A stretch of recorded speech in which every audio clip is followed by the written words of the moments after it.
Hey, this is Jordan Belfort, the real Wolf of Wall Street, and you're listening to the Anthony Rogers Show. Well, they shut down back in March and reopened, only to be shut down again after viral videos showed a lack of social distancing. Welcome back to the greatest show in the universe. Today we have a big guest, Jared Ater. So he's the owner of Wheelhouse, Startbar, and Midwestern, and one of the few people in St. Louis that I would consider not a conk that is actually fighting these unconstitutional limitations, and I guess they're going against peaceful assembly as well in the First Amendment. How are you doing? I'm doing well, man. How are you? Pretty good, man. So tell us a little bit about what's going on in St. Louis from your perspective, I guess, as the business owner of multiple businesses that are being shut down or whatever terminology. Yeah, I mean, obviously it's, it's been a long 9 months. I mean, here we are, 15 days to slow the spread, right? And, it's been a whirlwind of emotions for 9 months. I mean, there's ups and downs, and, at this point, we're starting to get a little more concerned that this is going to be a little more permanent than we would like it to be. And we've a couple different times now, we have tried to file suit. Well, we have filed suit on 2 separate occasions after 2 separate 14-day closure orders for both Wheelhouse and Startbar combined. For whatever reason, they always get closed together. And, it's been, each time we've been denied, and they have upheld the orders of the, under the, the health orders that we, are violating their rules of the mask and the, social distancing. And, obviously being a bar, those are 2 very difficult policies. They're not very compatible with our business model, obviously. And, it's obviously confusing because we can have all these people sitting in there at these tables without their masks on, but as soon as they stand up, apparently that's when it becomes very dangerous. And then we can have all these guests sit at the bar without masks, and then as soon as an employee maybe takes theirs down to breathe and get some fresh air, we're in violation then. So I guess the virus is discriminating between whether you're standing or sitting, and I guess whether you're an employee and a customer. And that's kind of, what we're dealing with right now. I mean, the fact is, our customers want to be there, and they show that by the support they continue to give us. And our employees want to be there, and they show us that by arbitrarily showing up to earn a living. And, when you have both of those elements going together, but government continues to shut your business down, then, we're starting to have a real problem with that. And, starting to feel like there's not much protection for us after going the legal path 2 separate times, and each time getting shot down. The fact is, it doesn't really seem as if we have any constitutional protection to pursue our rights to earn a living. And that really kind of, to me, gets down to the, nuts and bolts, is that now it appears, local jurisdictions across the country are now, determining who gets to earn a living and who doesn't. And, this all started with, well, this is essential so they can work. And I think that's the wrong approach. I think all human beings are essential, and we all have a right to earn a living. I have a wife, I have a kid, I got another kid on. Business partners have families, they're married with kids as well. And obviously we have a lot of employees who also have families, mortgages, and have bills to pay. So when you just kind of start deciding that, these people can work and these people can't, it's very discouraging, to say the least. And that's a good summation, I guess, of kind of where we're at and where our, where my thoughts are on this whole matter. And, again, we want to be able to run and operate our business. And it's been, 9 months since we've been able to do that as our business. No, it's insane. It's like the virus's only weakness is a collapsing economy, apparently. Right.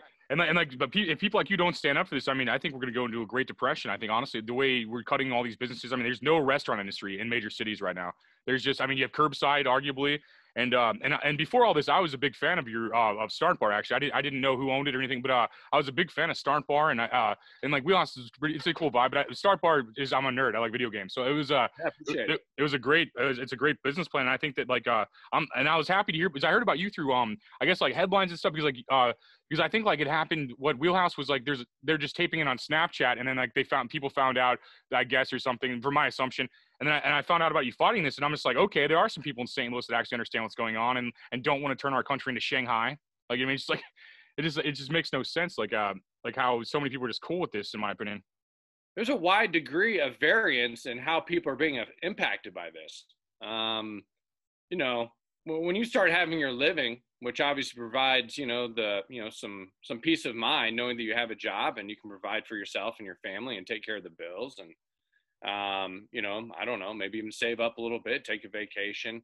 When that is being threatened and or has been taken from you, that's a lot different than maybe just kind of trying to maneuver some schedules and then maybe just work from home. And I think what's happening is we have people that are just minorly inconvenienced by this, who still have their livelihoods fully intact, and they're dealing with some inconveniences. Yes, don't get me wrong, but we also have people who appear to be getting punished as I guess efforts to control the virus. They're obviously pinpointing particular industry to try to basically just punish them and say that you guys can't run and operate your business. And I think that's why we have such a, again, just a wide variance of how people feel about this. And we obviously are at the very, the nexus, if you will, of being really impacted by this in a negative way. And it's certainly for 9 months now, it takes its toll. It's constantly on your mind. How could it not be? When you had once a thriving business that you started back in 2013 in Clayton, and then we moved to downtown in 2014. And for the last 6 years, we've been downtown, and it's been amazing. It's been wonderful to be a part of St. Louis. And right before we were ordered to shut down by the government, I mean, it was booming, man. I mean, the Battle Hawks thing was really cool. We were obviously on a great path. Downtown as a whole seemed to be really, really healthy. And when you are, basically, doing really well and things look great, and then all of a sudden it's just taken from you, it obviously stings. And the worst part now is that it's continuing to being taken from us. And it appears that maybe it's not necessary to be doing this anymore. And it's also very possible this actually should have been done. It's one thing to maybe take a little bit of a break and say, oh, we don't exactly know. Well, okay. But it's 9 months into this thing now, and I think it's pretty clear who's impacted, who isn't. It's also clear that no matter the measures taken, the virus has spread. I mean, some of these states have been so restrictive and so strict. They're still experiencing record cases just like everybody else. So I guess I don't understand why we would continue to use measures that are clearly really hurting people on an economic level. I think what we're doing to children as far as the masks go is an absolute disgrace. I think it's so important for kids to be able to see other people's expressions. It's how they learn empathy. I took my son, he's 17 months old, and we go to this little play gym the other day, and it dawns on me that when he's looking up and smiling at his dad and having a great time, he can't even see me smile back because I have this mask. So now my son is being shielded from his own father's expressions of joy and I'm thinking, well, what are we doing? And in addition to that, we have policies at hospitals and different, long-term care facilities. And I'm not saying there shouldn't be some caution taken or precautions taken. Of course there should be, but, we're having a lot that are being left to die alone. And, I think that's not acceptable in our society, in my opinion. I know from instances of, just within my own family, and then also just from, friends, et cetera, the choices they have to make as far as like who gets to go in and visit the relative is limited sometimes to one person per day. I know that my own grandmother, she was visited by my mother for the last 3 weeks of her life through a window, and she was 89. She had a great life, and that's really unfortunate. It doesn't even capture how it's inhumane, quite frankly, for that to have been the case and for that to have to go down the way it went down. And that's happening to so many people across this entire country, everywhere. And the fact that it's still going on 9 months into this, knowing what we know at this point, I don't know. It's getting to a point where I know from conversations I'm having with a lot of people who also aren't necessarily as impacted as I am, but they are, they're growing very, very angry. And I think that our media, I think that our politicians are doing this. I don't know if they are just out of touch with the pulse of how we're feeling about this, or if it's with malicious intent. I just don't know. But either way, at this point, it needs to come to an end, and it needs to come to an end immediately. No, I agree, and I think you're risking a lot to like, because you have a reputation in the community and stuff. I think it's very brave to risk your reputation to actually call this out. I think, and very little people are. I think a lot of people side with what you're saying, but don't say it so publicly. And I've been one of those people trying to say it publicly as well. And I respect people that actually have something like they have something going on to risk this. Like, and I think this is what America's about. It's a pocket full of patriots that always call out what's wrong, and the blind loyalists will just say whatever. And like St. Louis really let me down recently with this. I feel like I couldn't believe so many people in St. Louis were so easily tricked.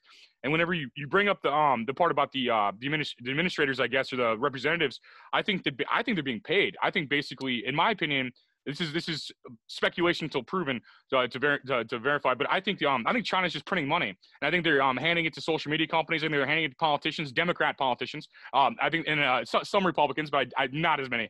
And these Republicans tend to not be for the bullshit as much.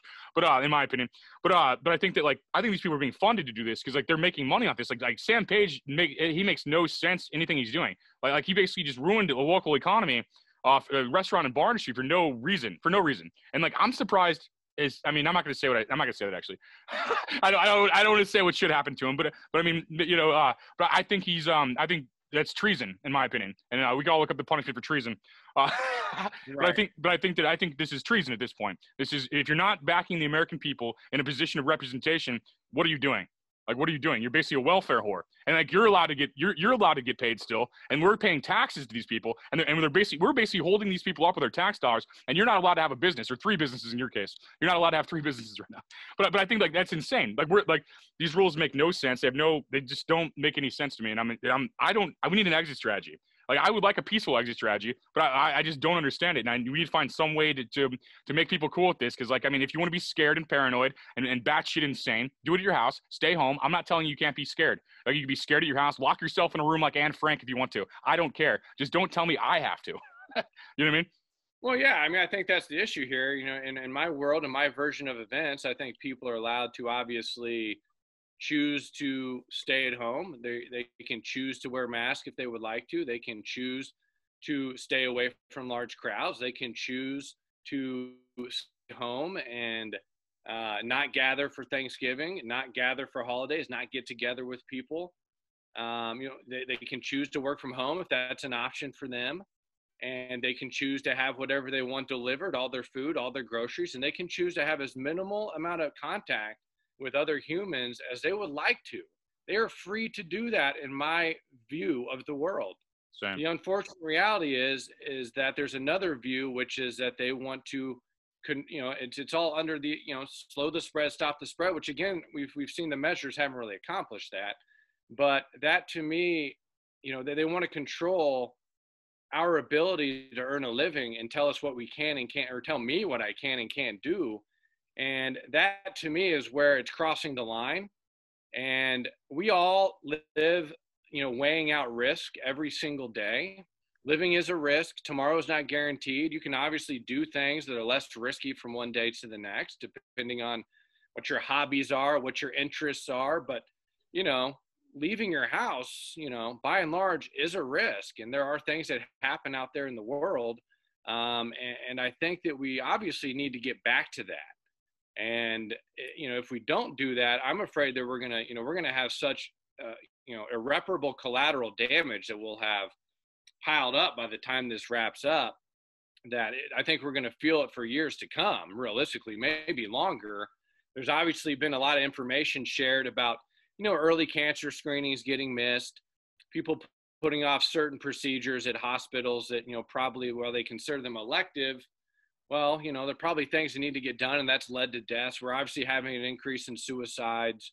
You're having an increase in depression and anxiety rates. And it's concerning that the people that are talking about health don't appear to want to take the entire picture into consideration, because I'll tell you, my own personal experience is that mentally it's a challenge every single day. to think that the people that take your taxes from you are continuing to make policy decisions that are literally almost aimed at destroying my ability to earn a living.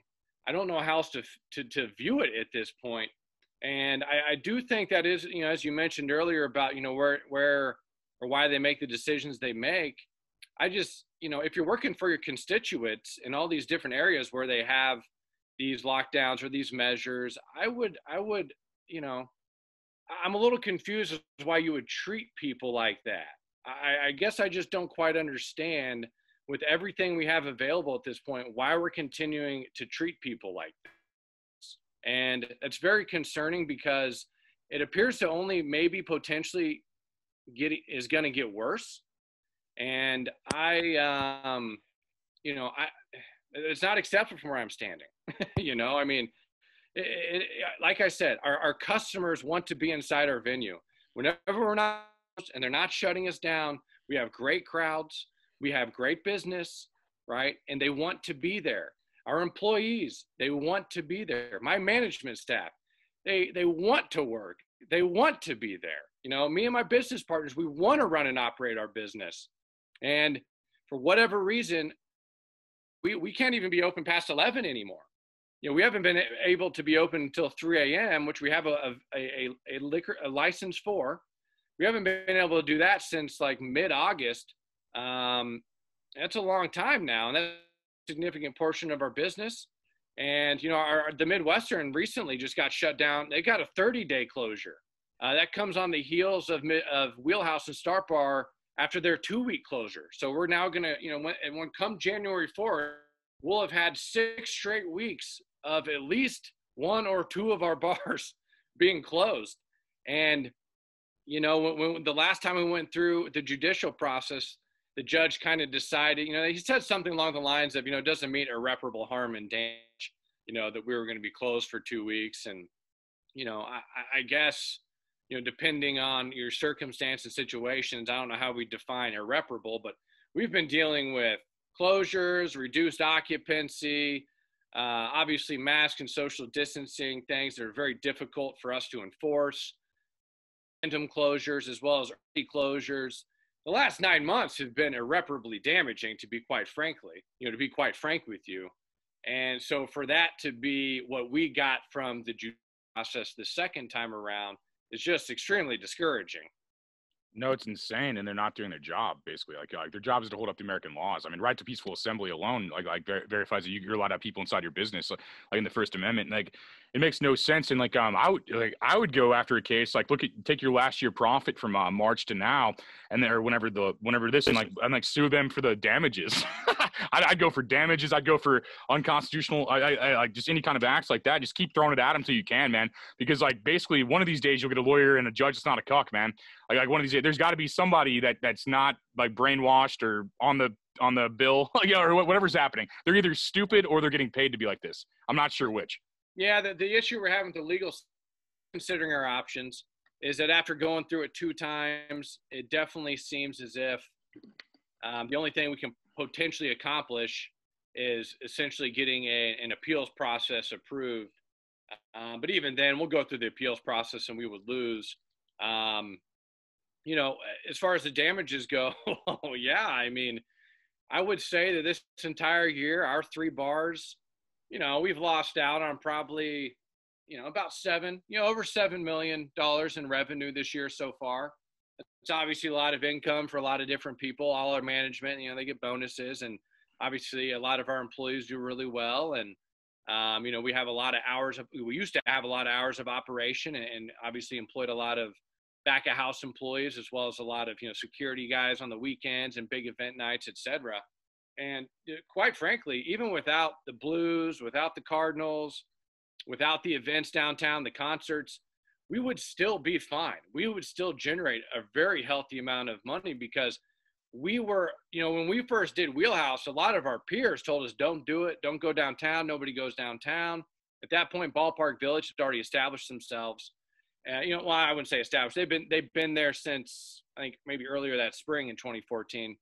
And a lot of people are saying, no, don't do it. People don't go downtown. And we're just like, no, what we're doing. We think this is the right move.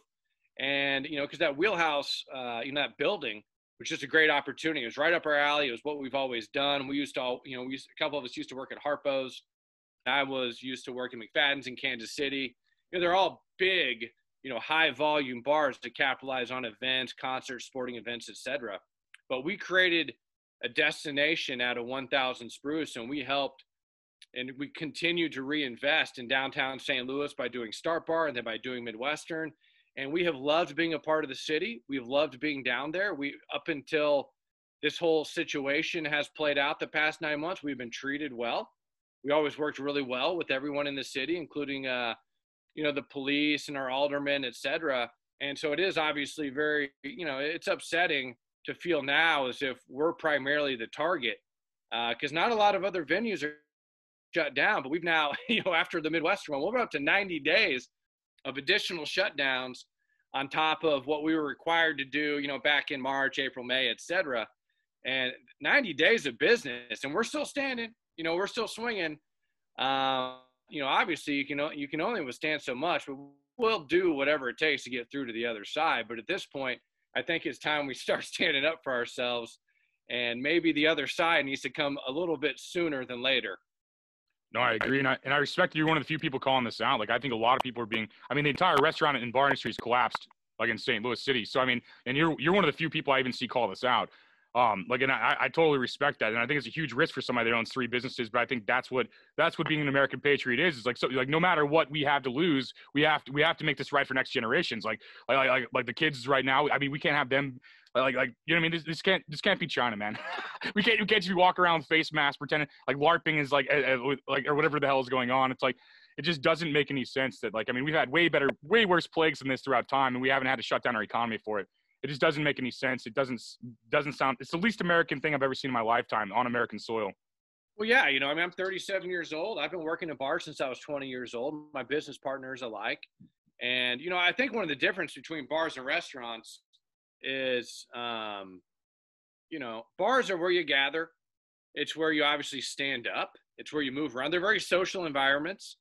We do it's social. You get up, you move around. You've been to bars, I'm sure, many of them. Yeah. They're social. You don't just get seated and sit there the rest of the night. And I think the big difference between that and a restaurant is restaurants, to walk in and eat at a restaurant and put on a face mask is a very minor inconvenience when you walk to your table, and then you sit down and you take it off and you eat. If you're in California, you need to make sure and put that thing on in between bites, obviously. And the fact is, that's a minor inconvenience. You sit down with the group that you showed up with there and you eat. And then you're going to put your mask on when you leave. Even if you see people there at another restaurant that good friends even, and they're already there with another group, they're going to remain with that group. And you don't have this joining. You don't have this moving around and socializing. You go there, you go to your table, you eat. So the mask thing at restaurants is a minor inconvenience. And I'll also say that if it's so dangerous that you have to wear a mask to your table, but then you can take it off when you're sitting there, I guess I'm just a little confused. Is it serious or is it not? I don't understand how that works. Obviously, anytime you're in a space, the air is moving, there's vents, and obviously we know that, air carries particles, including viruses, et cetera. So I don't know. Honestly, it just feels like we're being targeted. It feels like we're being made the scapegoat. It feels as if they get to take action against us, and it says, hey, look, we're doing something. And again, I'm going to reiterate, all across this nation, they have had measures from little to no measures to mild measures to very extreme measures. And just about everywhere, the virus continues to go the same path, and it follows the same curves just about everywhere, no matter the measures taken. So again, at this point, it's like, let's get back to living our lives. Let's let individuals exercise freedom. Let's let people evaluate their own risk based on their own circumstances. And also we can say, hey, listen, there is a virus out there that appears to be a little more lethal right now for the elderly and the sick population. Those are vulnerable. And 9 months into that, I think it's fine to say, okay, well, let's make sure that those people know best steps to protect themselves, and let's have best practices to protect long-term care facilities. and let's have best practices to protect, hospitals, et cetera. But at the same time, we still have to have a very humane society. And I'm afraid that we're creating a very cold, unempathetic society with how we're treating people. And, I certainly am at the bottom of that pile right now. And when you speak about, me speaking out, for me, this isn't even really political at the end of the day. To me, this is very basic human rights, which is that I want to earn a living. And again, my customers want to be there. They want to voluntarily come and spend money with our product. Because the fact is, if our customers weren't comfortable with what we were doing, we would adapt. But the fact is, they pay the bills. They are who and our employees.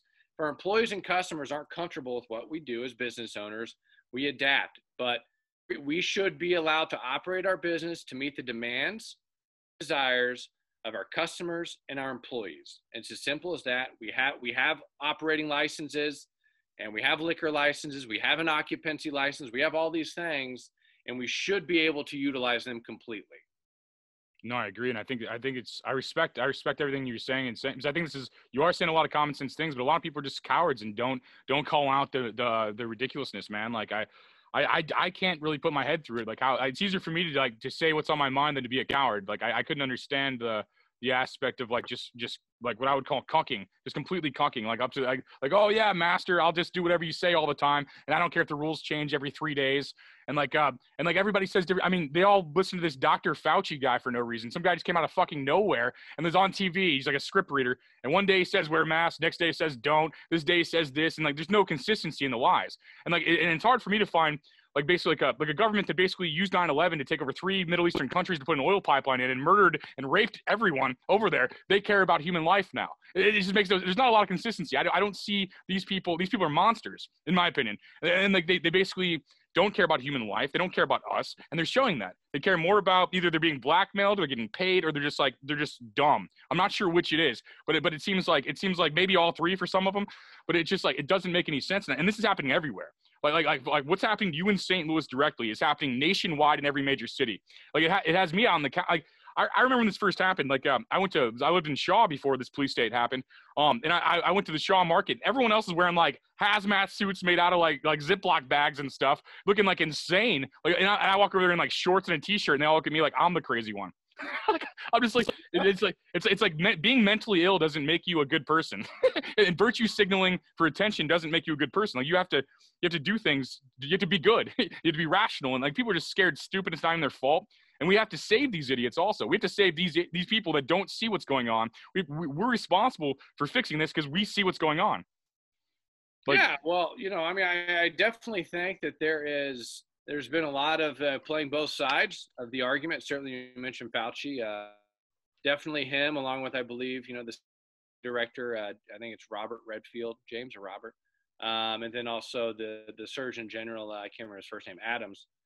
They all, as recently as March, April, were saying, obviously the masks are not what is used. This is not what it's designed to do. It might give you the feeling of protection, but it won't. And then all of a sudden it was like, it just became Mask City, almost immediately. And, it's really interesting because that very first weekend we were closed, I could certainly go down to my local Lowe's, Home Depot, Walmart, Target, CVS, Walgreens, Sam's Club, Costco, grocery stores, packed. No mask anywhere to be found. And, it's just like, this was the very beginning when my business was closed. I was told, you can't have customers. You must be closed. And obviously, when you see that and you see what's going on and you see the clear double standard that it apparently is still okay to go into all these stores. And certainly human beings, we have germs. And all the amount of foot traffic, Union Station probably has every single week, Saturdays and Sundays alone, I don't know, way more than my venues on our block could ever have over a weekend, or a normal weekend anyway. The Blues win the Stanley Cup. We can get a pretty big crowd. But, obviously there's such a discrepancy. And it really, obviously the billionaire class, the corporations, they have just raked it in. And, here we are just trying to run and operate our business on, just basically Main Street America. And we're kind of just getting left behind, to be honest with you. And I guess that's a big point of why I'm trying to bring this up is, we're 9 months into this. There's a guy I follow on Twitter. I'm sure you probably do, Alex Berenson. And he obviously shares a lot of this information. He shares a lot of private emails he gets from people and allows the people to remain anonymous. But they are sharing, obviously, a lot of the grief and the anguish and the despair and the hopelessness, and even worse, suicide, the stories of what's going on and happening to people in their lives. And again, I think this collateral damage of being so hyper-focused on just stopping the spread, which hasn't been done despite all these efforts. Again, it's concerning that all of this is being ignored. So that's why I think now it's important to speak up, because at this point, I mean, the border, they're pretty much going down the path of taking my business away from me anyway at this rate. So I might as well speak up and at least try and start defending it. And I'm also defending, in my opinion, my employees, my customers. My customers are doing nothing wrong. They're exercising their free will to come inside our venues and enjoy themselves. They are adults. They are sovereign individuals that can evaluate risk, and they decide all on their own every weekend to come down to 1,000 Spruce and 900 Spruce, where the Midwestern is at now, and come to our venues and have a good time. And I don't see what's wrong with that. They should be able to do that.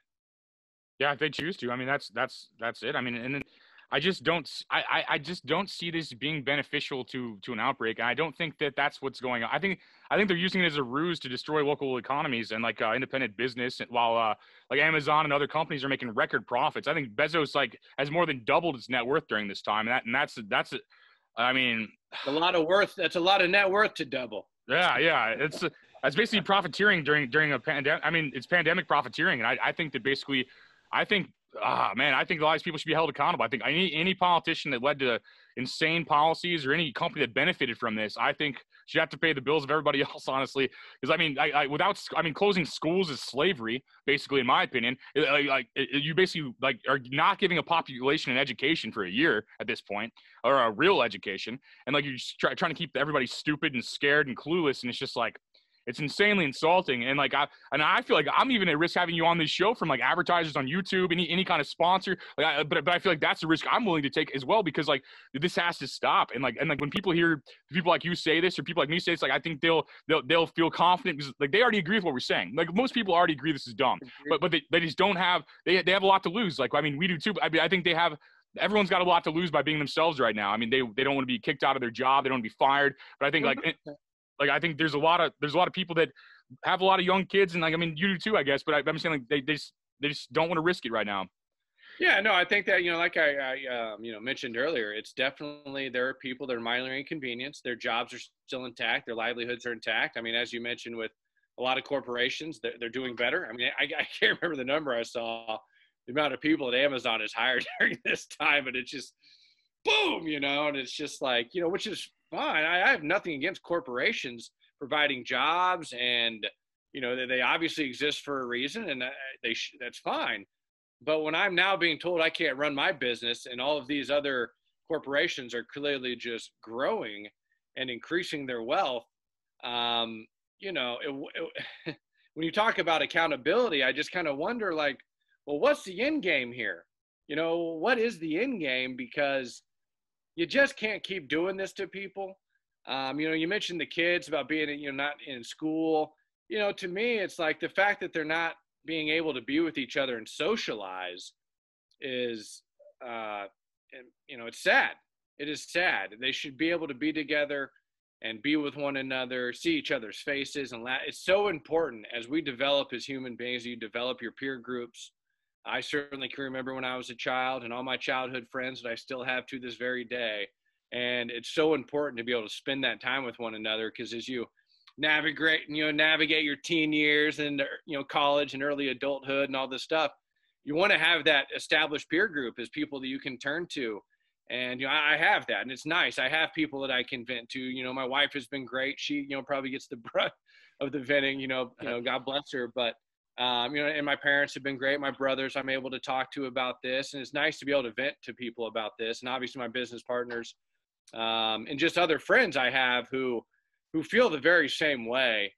But again, I really do think this comes back to, unfortunately, there's only so many people that are being really impacted significantly, and I'm certainly in that group. And I just think there are a lot of people that have been able to, the professional class, well, they just work from home, no big deal, right? So, I mean, all the office tenants downtown, our buildings, because we're mixed use buildings, they're all gone. Nobody's really there. I mean, I think there's a few employees in one of the ones upstairs at Wheelhouse, but the one at Midwestern is pretty much empty. It's a ghost town now during the day. There's little to no cars down there. It's sad, but that's my reason. That's what I'm seeing, and that's what I'm living. And I think that people need to hear it. And there's obviously going to be the haters out there. I know people that have been able to keep their jobs intact, continue to earn a living, just, transition to working from home, who will still take vacations, but they still want to see more lockdowns and we got to stop the virus. And I'm sitting there just being like, well, that's a really privileged thing to be able to say right now. And the fact is, I can't say that anymore. It's 9 months and we've been very patient. You can only put people's lives and their businesses, an entire year. I don't know how long I'm going to live, but at this rate, an entire year of my life almost now has been put on pause in the prime time of my ability to earn and secure my financial future for my family. And it's being taken away from me. This is very, very personal. No, I agree. And at this point, I'd rather just have the virus. I'm like, well, having the virus, I lost my taste for 3 days? It's like, just give me the virus. Like, I had it. I had it about probably, I can't remember how long ago, but there's not much to it. For most people, that's the case. You're asymptomatic or you're mild. And there have been people I know that have been hospitalized and they have come out of it and they're recovering. And it's unfortunate that is the case, but also very fortunate that they've survived. And I also know that my mother just told me that the other day she knows a couple in their 70s that had it and they're fine. And one of those ladies' mothers, who's 97, also had it and she is fine. So I think that it's really unfortunate that there are people that are getting sick and that are maybe, obviously dying before they would have otherwise. But at the same time, I think it's important that we acknowledge that the average age of the person dying from this virus, I believe, is the average age for mortality rate in our country. I think it's 78 or 81, something like that. And I think we have to keep these things in context a bit. And again, all these other deaths in our society, they haven't stopped. All the other heart disease, the cancers, the accidents, these deaths are still happening. And we have other people in society that need to be able to properly go to funerals and grieve and be with one another. I saw a video a couple months back of funeral home. They're all spaced out. And it looks like maybe the adult sons move over to comfort their mother, elderly, I don't know, 60s, 70s, 80s, whatever. And they move over to comfort her. And the funeral home director comes in and you can just tell them, like, move them. They got to move and separate them. And I'm thinking, man, nothing's going to stop me in that dynamic from giving comfort to my mother or my father or a loved one, And it's just like, why are we continuing to do this to people? It doesn't make any sense. And quite frankly,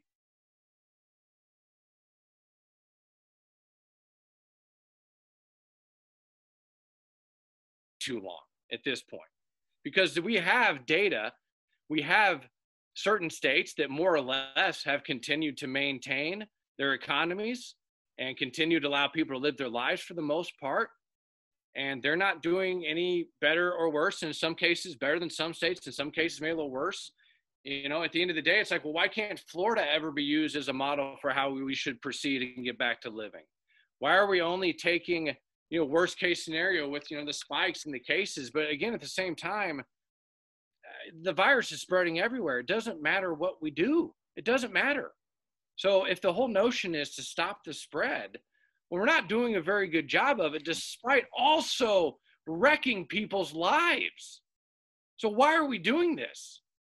No, that's a great point. I think it's weird because thankfully the virus is made in China, so it's not very effective. They're not very good at manufacturing.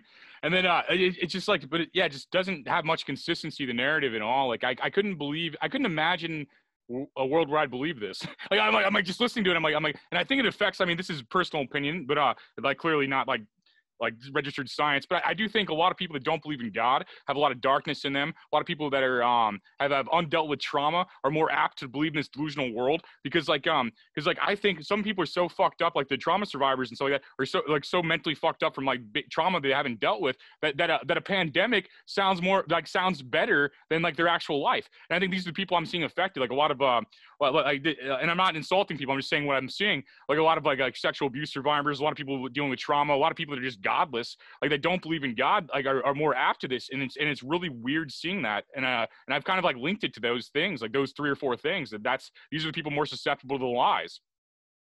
Well, it definitely appears to be that, coronavirus has become a religion for a lot of people. It certainly has been a catalyst for what I would say at this point is, I would say, altering our society beyond recognition in many ways. And there almost appears to be what I would say is a religious-like following with the Church of Rona. And, like I said, we get shamed. I get for this. People will hold me in contempt. I will be disdained by people for, I guess representing, what I think is, my free speech, my First Amendment rights. And then also, I think I have to stand up for myself and my businesses and also my family and who I provide for, and standing up that I am essential. I am an essential human being. I have a right to earn a living, just like everybody. All you people that are also staying at home, and good for you. That's fine. I don't have any issues with that. I don't care what you want to do. And if you're able to work from home and be safe, great. But the fact is, I'm not. My business is literally in the gathering business, socializing. It's what we do. We have spaces for people to get together, and we try to make them fun and enjoyable for them, and where they can basically celebrate experiences. Those shared human experiences that we used to do just about 9 months ago. When you think about the value that's added to your life, whether you're getting together with family or friends for holidays or just a weekend out, whether you're getting together for birthday parties, retirement, any celebration, whether you're going to go to a concert or you're going to go to a blues game or you're going to go to a baseball game, a football game. All of these things are so essential to our way of life. And for them to just basically disappear overnight, I would say is altering our society beyond recognition. I don't think that's a stretch. And to now see the amount of, children, everybody that's in mask, and, it's funny, you'll be walking the grocery store and you'll see somebody, smoking their cigarette, then put their mask back. I'm just thinking like, what is going on here, And, or, it's really dirty and they've taken that thing and worn 1 million times in and out of their pocket. And, I mean, that's another thing too with the mask. It's not like the public is properly trained the way medical professionals are on how to handle that equipment. And we've all been in hospitals. They're obviously very sanitary places, but they're specifically trained, obviously, to keep that place as sanitary as possible. Not to mention, so are bars and restaurants. We have a cleaning crew every single night. I love my wife and she's amazing, but, we don't have a cleaning crew come through our house once a month. You know what I mean? Yeah. The cleaning crew doesn't come through. I have a beautiful home. My wife takes care of it. A great job, keeps it in great shape. But we have someone come once a month and does more of a deep clean. That's probably standard for most households. Okay. And honestly, that's where apparently the data says most of the transmission is occurring. But think about it. Every single night, we have a cleaning crew come through and clean every single one of our bars. What else can we do? Right. No. Yeah. And about the mask thing, it's like wearing it for too long, like the effects of it are bacterial pneumonia. Like you'll get like a bacterial pneumonia infection just from doing that. And then also single-use items like fill up. Where do we put this after we throw it away? We just bury it under the ground. Like, I mean, it's like, so we have like 350 million, theoretically speaking, if everybody abided by these bullshit rules, 350 million people a day wearing a mask and then throwing it away and just burying it underground or burning it or whatever people do with their trash. Like there's no sustainability to that. You're basically just creating more waste for no reason. And it just doesn't make any sense to me. The environmentalists should be irate. Yeah, if they knew what was going on, they cared about straws so much in the ocean, but now they don't care about masks everywhere. Well, yeah, I mean, yeah, absolutely. And, the fact is, the mask, I mean, they're very porous, obviously. In fact, the manufacturers on a lot of the sides of the boxes aren't even particularly confident in their own product. And we all know from the size of the virus that, that and every other virus, they can get in there. I understand that if you were to sneeze into a mask, then I guess you would obviously capture more of the droplets than if you just sneeze without one. But also, most people sneeze into their, their shoulder, their sleeve, a handkerchief, their hands, something, and then you go wash your hands. Yeah. So it's not like people have just been, traditionally walking around sneezing right in each other's faces. So I guess it's really odd, because the masks themselves, they're very breathable, and clearly things can get in and out. And I guess I just don't understand how we went from all this data and research prior to Rona, including what the government, Corona task force said from the very beginning, which is, masks may just help you feel better, but won't really do that much. And all of the data before that on the mask studies seem to be unambiguously clear that they are not designed for and would not be recommended in a large scale use to stop or slow viral transmission. And then all of a sudden, it's this big push for everyone to wear masks. And I mean, how many months are we now into masks for some cities, states, counties, et cetera? And the virus is still hitting record cases. I mean, everybody sees this. We can all see this. The data is out there. It's very readily available. And I just think those that are making decisions to control our lives, again, they're either just a little out of touch with how we're all feeling and what we're noticing, or they are maybe perhaps have a little bit of, malicious intent. I don't know what it is, but either way, I do think we need to wrap this up, and very quickly.